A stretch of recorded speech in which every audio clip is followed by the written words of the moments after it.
ప్రతి దినము దేవుని సన్నిధిలో దేవా నీ కృపావతితో నన్ను బలపరచుము, దినమెల్లా మేము సంతోషించలాగున ఈ వార్తను మాకు దయచేయమని ప్రార్థించి ఒక దినాన్ని ప్రారంభిస్తున్నాం.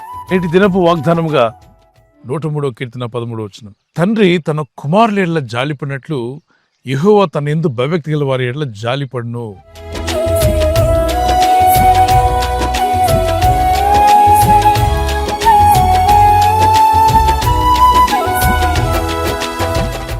తండ్రిని దేవుడు మనల్ని ఎంతో ప్రేమిస్తున్నాడు.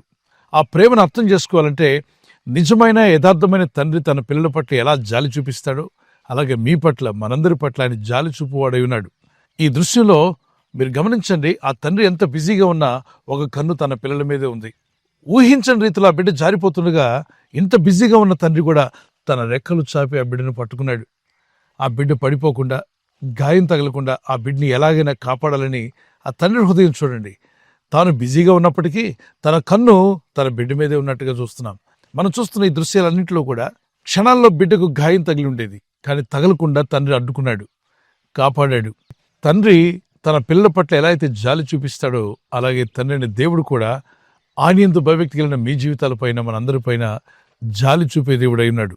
ఒక వ్యక్తి యెరూషలేము నుండి యెరికోకు ప్రయాణం చేస్తున్నప్పుడు మార్గం మధ్యలో దొంగల చేతిలో చిక్కబడి ఆ దొంగలు అతన్ని కొట్టి గాయం చేసి అతని దగ్గర ఉన్నవన్నీ దోచుకుని వెళ్ళిపోయారు. అతను ఆ మార్గం మధ్యలో పడిపోయి ఉన్నాడు, కొన ప్రాణంతో ఉన్నాడు. అతన్ని పట్టించుకునేవారు ఎవరు లేరు. ఎప్పుడైతే మనం దేవునికి దూరంగా వెళ్ళిపోతామో, తండ్రిని దేవుని ప్రేమకు దూరంగా జరిగిపోతున్నామో, వాక్యానికి దూరంగా, పరిశుద్ధ జీవితానికి దూరంగా వెళ్ళిపోతామో, అప్పుడే దురాత్మలకు, చీకటి శక్తులకు దొరికే అవకాశం ఉంది. అవి మనల్ని హింసిస్తాయి, బాధిస్తాయి, మనల్ని చిక్కుల్లో పడవేస్తాయి. పరిశుద్ధ లేఖనాల్లో ప్రభువు అన్నాడు, యోహాను సువార్త 10:10 వచనంలో, దొంగతనము, హత్య, నాశనం చేయడానికి వస్తున్నాడు. అపవాదైన సాతానుడు దొంగిలించువాడు. మనం మంచి సమయాన్ని దొంగిలిస్తాడు. దేవుని చిత్తం నెరవేర్చాలన్న ఆశ, కోరికను దొంగిలిస్తాడు. తర్వాత ప్రార్థనా జీవితాన్ని ఆపివేస్తాడు. విశ్వాస జీవితాన్ని దొంగిలించేస్తాడు. ఏమీ లేనివాడిగా చేసి మన దగ్గర ఉన్న దేవుడిచ్చిన అమూల్యమైన వాటిని దోచుకునేవాడే సాతానుడు. గాయపడి మార్గ మధ్యలో పడిపోయిన వ్యక్తిని ఒక మతబోధకుడు చూస్తాడు కానీ సాయం చేయడు. ఒక లేవిడి చూస్తాడు కానీ సాయం చేయడు. ఒక యాజకుడు చూస్తాడు కానీ సహాయం చేయడు. అదే సమయంలో మంచి సమరుడిగా వచ్చిన వ్యక్తి అతన్ని దూరం నుండి గమనించి అతనిపై జాలిపడి అతని దగ్గరికి పోయి అతన్ని తన చేతిలో తీసుకుని నూనెయు ద్రాక్షరసం పోసి అతని గాయములు కట్టి అతన్ని పూటకోళ్ళ వాణితికి తీసుకువెళ్ళి, ఇతనికి ఎంత ఖర్చు అయినా పర్వాలేదు, మీరు ట్రీట్మెంట్ ఇవ్వండి, నేను మళ్ళా తిరిగి వచ్చినప్పుడు మీరు పెట్టిన ఖర్చు అంతా నేను తిరిగి ఇస్తానని చెప్పి ఎంతో జాలి, ప్రేమ, బాధ్యతతో చేసినట్టుగా మనం చూస్తున్నాం. ఈరోజు దేవుడు కూడా మీ జీవితాల పట్ల ఎంతో జాలి, ప్రేమ, బాధ్యత కలిగి ఉన్నాడు. ఆయన మిమ్మల్ని ప్రేమిస్తున్నాడు. మనల్ని బలపరచాలని, మనపై జాలి చూపాలని, మన పడిపోయిన స్థితి నుండి లేవనెత్తాలని, మన గాయములు కట్టాలని దేవుడైన ప్రభు మిమ్మల్ని ఎంతో ప్రేమిస్తున్నాడు. మనందరినీ ప్రేమిస్తున్నాడు. ఆయన మన పట్ల జాలి కలిగి ఉన్నాడు. ఒక కీర్తన పాడుకుందాం. జాలిగల దైవమా యేసయ్యా, మనసారా స్తుతింతును స్తోత్రింతును. జాలిగల దైవమా యేసయ్యా, మనసారా స్తుతింతును స్తోత్రింతును. నీవు దేవుడవు, సర్వశక్తుడవు, నీవు దేవుడవు, సర్వశక్తుడవు. నీ జాలికి పద్దులే లేవు, నీ ప్రేమకు కొలతలే లేవు. నీ జాలికి పద్దులే లేవు, నీ ప్రేమకు కొలతలే లేవు. అవి ప్రతిదినము క్రొత్తగానులు, అవి ప్రతిదినము క్రొత్తగానులు.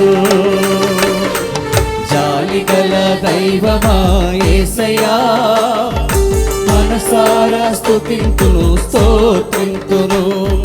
జాలిగల దైవమా యేసయ్యా, మనసారా స్తుతింతును స్తోత్రింతును. తప్పిపోయిన కుమారుడు ఎలా అయితే తండ్రికి దూరం అయిపోయి గాయాలు పాలయ్యాడు, అనారోగ్యం పాలై వేదంతో ఉన్నప్పుడు మళ్ళా తిరిగి తండ్రి యొద్దకు వెళ్తాను అని ఎప్పుడైతే అనుకున్నాడో, తండ్రి యొద్దకు తిరిగి రావడానికి అతను ఒకసారి రియలైజ్ అయ్యాడు. తన పరిస్థితి ఏంటో, తను చేసిన తప్పిదాలేంటో, తన దోషములేంటో అర్థం చేసుకుని, నేను చెడు మార్గాన్ని ఎంచుకున్నాను, నా చెడ్డ తీర్మానాలు నా జీవితాన్ని నాశనం చేస్తున్నాయని గుర్తించి, గ్రహించి తండ్రి ప్రేమను గుర్తు చేసుకున్నాడు. తండ్రి ఇంట్లో ఎంత ప్రేమగా పెరిగాడో ఆ తండ్రి ఎంత జాలి, ఎంత ప్రేమ తన కుమారుడి పట్ల చూపించాడు, అవన్నీ గుర్తొచ్చినప్పుడు దుఃఖం కట్టలు తెంచుకుంది. నాన్న దగ్గరికి వెళ్ళిపోవాలి, ఈ లోక జీవితం వ్యర్థం, నన్ను నేను మోసం చేసుకున్నాను, తండ్రిని దుఃఖపరిచి దూరంగా పారిపోయి నష్టాలు పాలయ్యానని రియలైజేషన్లోకి వచ్చాడు. దేవుని ప్రేమకు దూరంగా వెళ్ళిపోతున్నారా? వాక్యానికి దూరం అయిపోయారా? ప్రార్థనా జీవితానికి దూరం అయ్యారా? విశ్వాస జీవితాన్ని విడిచిపెట్టే పరిస్థితి ఏర్పడిందా? వెంటనే రియలైజ్ అవ్వండి. ఒకసారి ఆలోచించండి, యోచించండి. తండ్రిని దేవుడు మీ పట్ల జాలి చూపాలని, మిమ్మల్ని కరుణించాలని, మిమ్మల్ని బాగు చేయాలని, మీ జీవితాల్లో మేలు చేయాలని ప్రభు ఎదురు చూస్తున్నాడు. మీలో తప్పిపోయిన వారు వెంటనే ఈ మాటలు విని ప్రభు ఎద్దుకు రండి, దేవుని ఎద్దుకు పరిగెత్తుకుంటూ రండి. దేవునిలో పాపక్షమాపణ అడగండి. తండ్రి నన్ను క్షమించు, నాపై జాలి చూపమంటే ఆయన కరుణించువాడు, మీపై సింపతి, మీపై జాలి చూపువాడు. ఈ లోకంలో ఎవరూ చూపునట్టుగా ఆయన జాలి చూపిస్తాడు. ఒక్కసారి జాలి చూపిస్తే ఆయన మిమ్మల్ని ఉన్నతమైన వారిగా చేస్తాడు. ఆయన ప్రేమను పొందుకోవడానికి తిరిగి రండి. ఇక ఆలస్యం ఎందుకు? దేవుని చేతుల్లోకి పరిగెత్తుకుంటూ రండి. ప్రార్థన చేసుకుందాం. పరలోకమందున్న మా తండ్రి, ఎంతో ప్రేమ, జాలి చూపి మమ్మల్ని రక్షించావు. ఈరోజు ఎవరైనా రక్షణ లేకుండా ఉంటే వారు కూడా నీ ప్రేమను తెలుసుకుని రక్షింపబడినలాగున మారు మనసు పొంది నీ వైపు తిరిగి నీవిచ్చే రక్షణ సొంతం చేసుకుని తిరిగి జన్మించిన అనుభవంతో దేవుని కృపలో, దేవుని దయలో ఉన్నటువంటి సంతోషాన్ని, పరిశుద్ధాత్మ యొక్క ఆనందాన్ని వారు పొందినట్లు ఇప్పుడే వారిని దర్శించండి. వారి ఆత్మలను తాకండి, వారి పాపములను క్షమించండి, వారి శాపములను తీసివేసి వారి జీవితాలను వెలుగుతో నింపమని వేడుకుంటున్నాను. మీ కరుణ, మీ జాలి మాకు ఎంతో అవసరం. ఈ లోకంలో జీవిస్తున్న ప్రతి ఒక్కరూ కూడా మీరిచ్చే శాంతి సమాధానాలు పొందినట్లుగా నాయనా నీ సహాయం దయచేయండి. ఈ లోకంలో జీవిస్తున్న మమ్మల్ని అందరినీ కూడా మీ కృపతో, మీ దయతో నింపండి. మీ రాకడకు మమ్మల్ని సిద్ధపరచండి. ఈరోజు ప్రార్థించి ప్రయత్నించబోతున్న శంకుస్థాపన అయిన, గృహప్రవేశమైన, ఒక బిజినెస్ ప్రారంభిస్తున్నా, ఉద్యోగ ప్రారంభానికి వెళ్తున్నా, ఒక మంచి కార్యక్రమాన్ని ప్రారంభిస్తుండగా, నేను వారి బిడ్డల వివాహం కొరకు ప్రయత్నాలు చేస్తుండగా వారు చేస్తున్న ప్రయత్నాలు ఫలించలాగున మీ దూతలకు ఆజ్ఞాపించండి.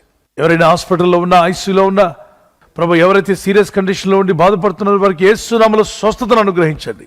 కృంగిపోయిన వారిని లేవనెత్తండి. మీ గాయపడిన హస్తమును చాపి వారికి ఉన్న సకల రోగాల నుండి విడుదల ఇచ్చేయి. వారిని లేపి నడిపించడాన్ని సాక్షులుగా నిలబెట్టుకోండి. ఈ ఉదయకాలం ప్రతి రోగి యేసు నామములో స్వస్థత నొందునుగాక. తండ్రి, ఈ దినం ఎవరైతే ప్రయాణమై వెళ్ళబోతున్నారో, అది రైలు మార్గమైనా, ఆకాశ మార్గమైన, బస్సుల్లో, వాహనాల్లో ఎక్కడ ప్రయాణం చేస్తున్నా, రోడ్డు మార్గంలో ఏ వాహనంలో వారు ప్రయాణం చేస్తున్నా, నీ ప్రజలకు కాపాడే దూతలను పంపండి. చక్కని ఉపదేశం మాకు దయచేశారు. లేఖనాల్లో, పరిశుద్ధ వాక్యాల్లో మీరు అనేక విషయాల హెచ్చరికలు, మీరు ఇచ్చినటువంటి వాక్య కట్టడలు అవన్నీ మా మేలు కోసమేనని, మేము దీవించబడి ఇతరులకు దీవెనకరంగా ఉంటామని మీరు సెలవిచ్చినటువంటి, మీరు అనుగ్రహించిన ఈ పరిశుద్ధ గంధమును బట్టి మిమ్మల్ని స్తుతిస్తున్నాం. నీ ప్రజలందరినీ తాకి బలపరిచి వారి గాయములు కట్టి వారిలో గొప్ప ఉజ్జీవాన్ని కలుగజేసి నీ జీవ మార్గంలో నడిపించి మహిమ పొందమని యేసు క్రీస్తు పరిశుద్ధ నామములో అడిగి వేడుకుంటున్నాను నా పరలోకపు తండ్రి. ఆమేన్, ఆమేన్. God bless you.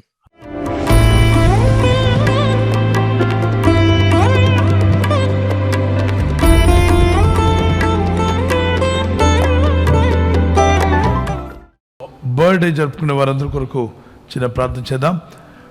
Happy birthday to you, many more returns of the day. 1 Timothy chapter 4:12. 1 Timothy 4:12 మీ వాగ్దానం. నీ మాటలను, ప్రవర్తనలను, ప్రేమలను, విశ్వాసంలోను, పవిత్రతలను విశ్వాసాలకు మాదిరిగా ఉండము. పిల్లరా, మాదిరిగా ఉంటే దేవుడు దీవిస్తాడు. దేవుని కనికరం చొప్పున, దేవుని దయ చొప్పున ప్రార్థిద్దాం. వీళ్ళందరూ కూడా దేవుని కనికరం చొప్పున వారు దీవించబడాలని, మరి బర్త్డేలో ఎంటర్ అయిన వారందరూ కూడా మీకు మంచి భవిష్యత్ దేవుడు ఇవ్వాలి, మంచి మేలు కలిగించాలంటే, ఆయురారోగ్యం కావాలంటే మన మాటలో, ప్రవర్తనలో, ప్రేమలో, విశ్వాసములో, పవిత్రతలో విశ్వాసులకు మాదిరిగా ఉండాలన్నాడు.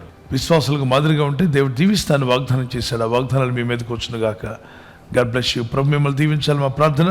ఆల్వేస్ మీరు ఆ విధంగా ఉండాలని, ప్రభు కృప మీకు తోడే ఉండాలని మా ప్రార్థన. God bless you. Wedding anniversary జరుపుకునే వారికి మీ వాగ్దానము జోబ్ చాప్టర్ 22:28. నీ మార్గముల మీద వెలుగు ప్రకాశించును. Light will shine on your ways. మీ మార్గముల మీద వెలుగు ప్రకాశించి మీరు వర్ధిల్లి అభివృద్ధి పొందుదురుగాక. ఆమెన్. God bless you. Many more anniversary to you. May the Lord continue to bless you. ప్రభు రాకడ ఆలస్యమైతే silver jubilee, golden jubilee, platinum కూడా జరుపుకునే సహాయము భార్య భర్తలైన దంపతులైన మీకు కలుగునుగాక. మీ ఇద్దరి మధ్యలో ఐక్యత, ఏక మనస్సు పరిశుద్ధాత్ముడు కలిగించునుగాక. God bless you. ఈ ఛానల్ మీరు సబ్స్క్రైబ్ చేసుకోవడం వలన 2 పనులు జరుగుతున్నాయి. ఒకటి, సువార్త జరుగుతున్నది, ఆత్మలు రక్షించబడుతున్నాయి. రెండవది, పేదలకు, అనాథలకు ఈ ఛానల్ ద్వారా సహకారం అందించడం జరుగుతుంది.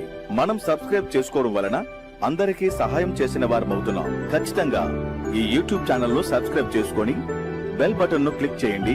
మీకు వెంటనే మెసేజెస్ పంపబడతాయి.